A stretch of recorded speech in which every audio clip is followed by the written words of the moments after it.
ಒಂದು 30 ಸೆಕೆಂಡಲ್ಲಿ 1 ಮಿನಿಟಲ್ಲಿ ಹೇಳಬೇಕು ಅಂದರೆ ಶೇರ್ ಮಾರ್ಕೆಟ್ ಅಂದರೆ ಏನು? ಸ್ಟಾಕ್ ಮಾರ್ಕೆಟ್ ಅಂದರೆ ಏನೂ ಇಲ್ಲ ಸರ್. ನಿಮ್ಮ ದುಡ್ಡನ್ನು ಹಾಕಿ ಒಳ್ಳೆ ಕಂಪನಿಗಳಲ್ಲಿ ದುಡ್ಡು ಹಾಕಿ ದುಡಿಸೋದೇ ಸ್ಟಾಕ್ ಮಾರ್ಕೆಟು. ನಾನು ಕಷ್ಟಪಟ್ಟು ದುಡಿತೀನಿ ಅಂದರೆ ಎಷ್ಟೇ ಕಷ್ಟಪಟ್ಟರು ನಾನು ಶ್ರೀಮಂತ ಆಗೋಕ್ಕಾಗಲ್ಲ. ಬಟ್ ನನ್ನ ದುಡ್ಡನ್ನು ದುಡಿಸಿ ಶ್ರೀಮಂತರಾಗೋದಕ್ಕೆ ಒಂದೇ ಒಂದು ದಾರಿ ಇದೆ, ಅದೇ ಸ್ಟಾಕ್ ಮಾರ್ಕೆಟ್.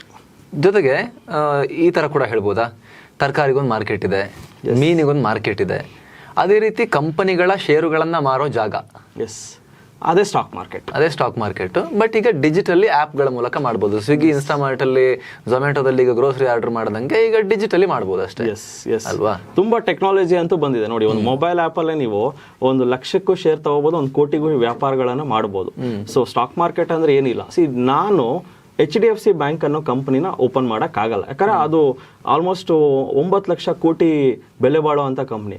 ಹೋಗ್ಲಿ ಏಷ್ಯನ್ ಪೇಂಟ್ ಓಪನ್ ಮಾಡೋಣ ಅಂದರೆ ನನ್ನ ಕೈಯಲ್ಲಿ ಅಷ್ಟು ಶಕ್ತಿ ಇಲ್ಲ. ಹೋಗ್ಲಿ ಒಂದು ರಿಲಯನ್ಸನ್ನು ಓಪನ್ ಮಾಡೋಕ್ಕೆ ನಾನು ಮತ್ತೆ ಮುಖೇಶ್ ಅಂಬಾನಿ ಆಗಿ ಹುಟ್ಟು ಬರೋಕ್ಕಾಗಲ್ಲ.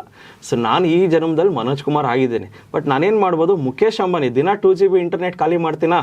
ಸೊ ಹಾಗಿದ್ರೆ ಮುಖೇಶ್ ಅಂಬಾನಿ ಬೆಳೀತಾ ಇದ್ದಾರಾ? ಮುಖೇಶ್ ಅಂಬಾನಿ ಶೇರ್ಗೆ ಹಾಕ್ತೀನಿ. ಮುಖೇಶ್ ಅಂಬಾನಿ ಬೆಳೆದ್ರೆ ಅವ್ರ ಶೇರು ಬೆಳೀತದೆ, ನಾನು ಬೆಳಿತೀನಿ. ಅವ್ರ ಕಂಪ್ನಿಯಲ್ಲಿ ಸಣ್ಣ ಒಂದು ಭಾಗಕ್ಕೆ ಪಾರ್ಟ್ನರ್ ಆಗೋದು, ಒಂದು ಅವ್ರ ಜೊತೆ ಹೋಗಿ ಲೈನಲ್ಲಿ ಕುತ್ಕೊಂಡ್ಬಿಡೋದು. ಅವ್ರೇನ್ ಮಾಡ್ತಾರ, ಅವರ ಒಂದು ಬಿಸ್ನೆಸ್ ಅಲ್ಲಿ ಪಾರ್ಟ್ನರ್ ಆಗೋದು. ಎಸ್, ಇದನ್ನೇ ಸ್ಟಾಕ್ ಮಾರ್ಕೆಟ್ ಅಂತ ನಾವು ಅರ್ಥ ಮಾಡ್ಕೋಬೇಕು. ಬಟ್ ತುಂಬಾ ಜನ ಸ್ಟಾಕ್ ಮಾರ್ಕೆಟ್ ಅಂದ್ರೆ ಇಲ್ಲ, ಇದೇನೋ ಬೇರೆ ತರ, ಇದು ಜೂ ಗ್ಯಾಮ್ಲಿಂಗ್ ಅಂತ ಇವಾಗ್ಲೂ ಸಹ ಅದಕ್ಕೆ ಹೆದರ್ಕೋತಾರೆ. ಸೊ ಹೆದರ್ಕೆನ ಓಡಿಸ್ಬೇಕು. ಸತ್ಯನ ನಾನು ಜನಗಳ ಮುಂದೆ ಇಡ್ಬೇಕಂತಾನೆ TDS ಸಂಸ್ಥೆನ, TD ಅಕಾಡೆಮಿನ ಹುಟ್ಟಾಕಿದ್ದು. ಸೊ ನಿದ್ರೆಯಲ್ಲೂ ಹಣ ಸಂಪಾದಿಸಬೇಕೆ? TD ಅಕಾಡೆಮಿ ಆಪ್ ಅನ್ನು ಡೌನ್ಲೋಡ್ ಮಾಡಿ ಉಚಿತವಾದ ಕೋರ್ಸ್ ಅನ್ನು ಪಡೆಯಿರಿ.